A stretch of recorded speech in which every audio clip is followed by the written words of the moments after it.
Bonjour à tous. Il y avait depuis ce week-end un abattement visible, des visages consternés parmi les évêques de France réunis ici en assemblée plénière à Lourdes. L'affaire Sentier a déclenché une nouvelle étape dans le travail de vérité contre les abus au sein de l'Église. Elle concerne cette fois les évêques mis en cause. Le président de la conférence des évêques de France a tenu une conférence de presse qui n'était pas prévue au programme. Monseigneur Éric de Moulin-Beaufort a lu ce lundi un communiqué du cardinal Jean-Pierre Ricard, l'archevêque émérite de Bordeaux. Il a été longtemps président de la conférence épiscopale et il est membre du dicaster pour la doctrine de la foi. En voici un extrait. Il y a 35 ans, alors que j'étais curé, je me suis conduit de façon répréhensible avec une jeune fille de 14 ans. Mon comportement a nécessairement causé chez cette personne des conséquences graves et durables. Je m'en suis expliqué avec elle et lui ai demandé pardon. Je décide de prendre un temps de retrait et de prière, écrit le cardinal Ricard, qui a décidé de ne plus taire sa situation et de se mettre à la disposition de la justice. Cet aveu du cardinal Ricard, nous l'avons, nous évêques, accueilli hier comme un choc. Vous pouvez vous représenter l'estime dans laquelle il est tenu par nous, qui l'avons élu 2 fois comme notre président, et qui avons été les témoins de son épiscopat à Grenoble, à Montpellier et à Bordeaux.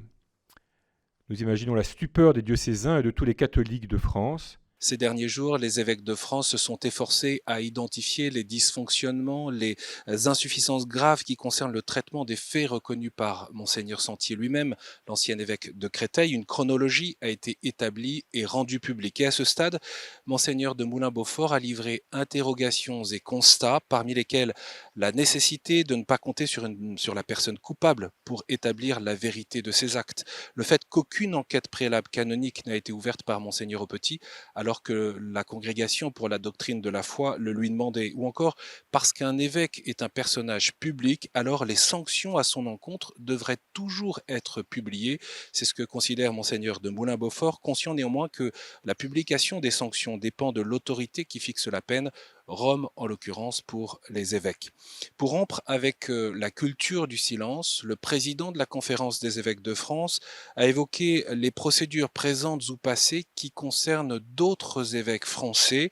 11 au total sont concernés devant la justice civile et ou canonique.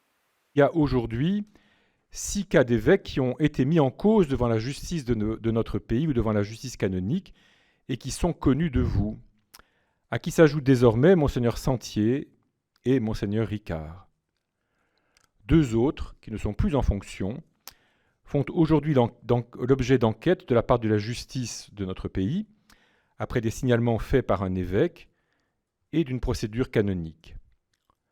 Un troisième fait l'objet d'un signalement au procureur auquel aucune réponse n'a été donnée à ce jour. Le travail se poursuit ici à Lourdes jusqu'à mardi matin. C'est alors que seront présentées les décisions ou orientations votées par les évêques de France. Monseigneur de Moulin-Beaufort en rappelle l'enjeu, être davantage l'Église du Christ, avec clarté.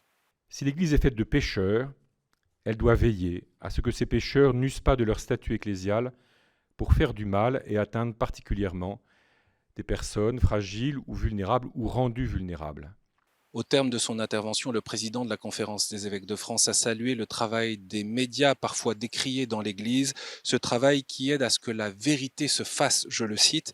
Il a également fait part de la détermination des évêques à poursuivre le travail de transformation amorcé l'an passé contre les abus pour faire de l'Église une maison sûre, pour qu'elle réponde à sa mission. Vous pourrez suivre sur notre antenne le discours de clôture du président de la Conférence des évêques de France à 10h30 ce mardi, et puis bien sûr notre programmation liée à l'Assemblée plénière sur notre site kto-tv.com.